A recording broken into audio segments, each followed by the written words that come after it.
तो hello friend, welcome my channel postal की जानकारी। दोस्तों फाइनली आप इस वीडियो में मेरा थंबनेल देख के समझ गए होंगे कि ये वीडियो किस मामले में बनने वाला है या फिर इसका टॉपिक क्या है। दोस्तों इस वीडियो में हम आपको बताने वाले हैं एसबी अकाउंट के बारे में, यानी कि जो आपका पोस्ट ऑफिस में पासबुक वाला खाता होता है, इसको पीओएसबी बोला जाता है, उसका इस साल का नया ब्याज दर क्या है। तो दोस्तों आपको धीरे धीरे हम इस वीडियो में एसबी के बारे में बताएंगे और बाकी कई पार्ट में वीडियो बनाएंगे आपके लिए कि S B R D T D S S से इन सबों का जो भी नया ब्याज दर है वो मतलब कितना होगा और जो भी रेट ऑफ इंटरेस्ट है वो क्या होगा। तो दोस्तों अगर चैनल पे हमारे नए चैनल को सब्सक्राइब करें और वीडियो अच्छा लगे तो लाइक भी करें। दोस्तों आप साइड पे भी देख सकते हैं, इसमें आपको मैं यहाँ पे साइड में फोटो डाल देता हूँ, आप इसमें से पढ़ भी सकते हैं। दोस्तों यहाँ पे लिखा हुआ है इन्फॉर्मेशन और फीचर ऑफ सेविंग अकाउंट, यानी कि इसके बारे में जो है ये पूरा डिटेल इसमें बताते हैं हम आपको कि जो भी नया ब्याज दर है और इसका फीचर क्या है इसके बारे में।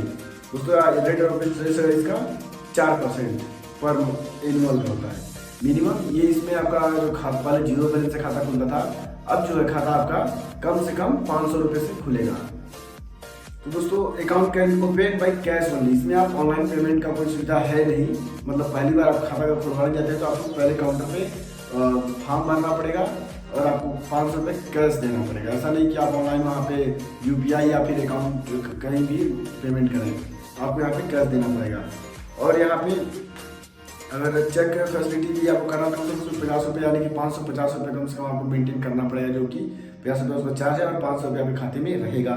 दोस्तों चेक फैसिलिटी अवेलेबल ये जो 500 रुपये है इसको छोड़ के आपको प्लस 50 रुपये यहाँ पे दिया हुआ है टॉपिक नंबर 5 पे।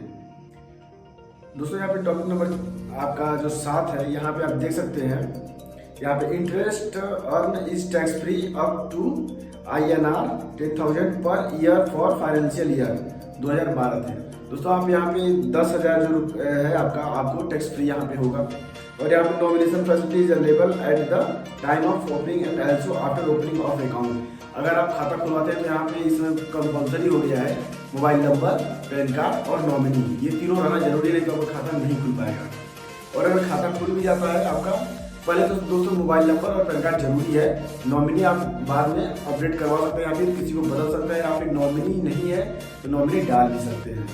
अब यहाँ पे देखते हैं बगल में account can be transfer from one post office to another. दोस्तों अगर आप गवर्नमेंट एम्प्लॉय या फिर प्राइवेट सेक्टर में जॉब करते हैं तो आपका ट्रांसफर हो जाता है यहाँ से वहाँ, तो आप उस कंडीशन में क्या कर सकते हैं, ये एसबी अकाउंट जो पोस्ट ऑफिस है आप इसको ट्रांसफर भी करवा सकते हैं, स्थानांतरण भी करवा सकते हैं। One account can be open in one post office, एक डाकघर में आप एक ही बचत खाता खोल सकते हैं। अब account can be open in the name of minor and minor of 10 year above age can be open. दोस्तों अगर आपकी उम्र 10 साल से ऊपर है तो आप खाता खोल सकते हैं। इंडिया पोस्ट पेमेंट बैंक का दोस्तों ये भी उसका भी सेम रूल है। अगर आप जैसे एसएससी जो होता है वो 1 साल 2 साल 3 साल, तो वो अंडर गार्जियन के अकॉर्डिंग खुलता है, तो इसमें आपको कम से कम 10 साल होना जरूरी है। जो अब देखते हैं दोस्तों अगला topic, joint account can be open by 2 और 3 एडल्ट। आप दोस्तों अगर ज्वाइंट अकाउंट खोलना है तो 2 से 3 लोग भी उसमें हो सकते हैं। अब यहाँ पे अगला टॉपिक देंगे, at least one transaction of deposit और withdrawal in 3 financial year is necessary to keep the account active. कम से कम दोस्तों आपको साल भर में 2 से 3 आप ट्रांजेक्शन कीजिए, मैं तो यही बोलूँगा। यहाँ पे दिया हुआ है कम से कम 1 ट्रांजेक्शन जमा या निकासी, लेकिन 3 से 4 ट्रांजेक्शन आप कीजिए। अगर आप पोस्ट ऑफिस जाने में असमर्थ हैं तो किसी भी डाकघर से पैसा जमा कर सकते हैं या फिर IPP का खाता खुलवा लीजिए और उससे आप POS में अपना लिंक करवा लीजिए। दोस्तों उसमें आप उस कंडीशन में आप जमा निकासी घर बैठे भी कर सकते हैं, कम से कम दोस्तों खाते को चालू रखने के लिए। अगला टॉपिक हम अपना देखते हैं, यहाँ पे single account can B convert into joint and vice versa. दोस्तों आप अगर आपके पास सिंगल अकाउंट है तो आप उसको जॉइंट अकाउंट में भी कन्वर्ट करा सकते हैं। Minor after attaining majority has to apply for conversion of the account in his name. जैसे दोस्तों बहुत खाते होते हैं जो अंडर गार्जियन के अकॉर्डिंग खुलते हैं, तो अगर आप जब 18 साल पार कर लेते हैं तो उस खाते के आप चाहे तो account holder, main account holder बन सकते हैं। अब यहाँ पे deposit and withdrawal can be done through any electronic mode in CBS post office. दोस्तों अब जो है पोस्ट ऑफिस CBS हो चुका है, तो इसमें आप कहीं से भी ट्रांजेक्शन कर सकते हैं। यहाँ पे आप किसी भी पोस्ट ऑफिस से पैसा जमा और निकासी कर सकते हैं। अगर आपका केवाईसी कंप्लीट है तो किसी भी डाकघर से आप जमा निकासी कर सकते हैं। जमा तो दोस्तों हर जगह हो जाता है, लेकिन निकासी के लिए केवाईसी कंपलसरी है, अदरवाइज आप निकासी नहीं कर पाते हैं। और अगला टॉपिक है inter post office transaction can be done between CBS post office.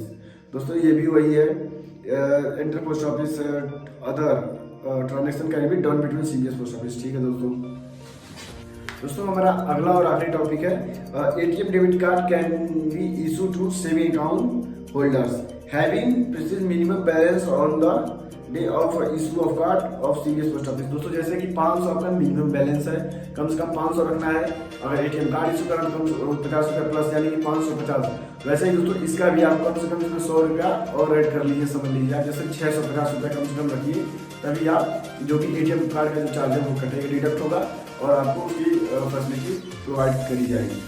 दोस्तों अगर वीडियो हमारा अच्छा लगे तो चैनल को सब्सक्राइब करें और अपने दोस्तों में भी शेयर करें। और पोस्ट ऑफिस से संबंधित किसी भी जानकारी के लिए आप हमें कमेंट बॉक्स में कमेंट भी कर सकते हैं दोस्तों।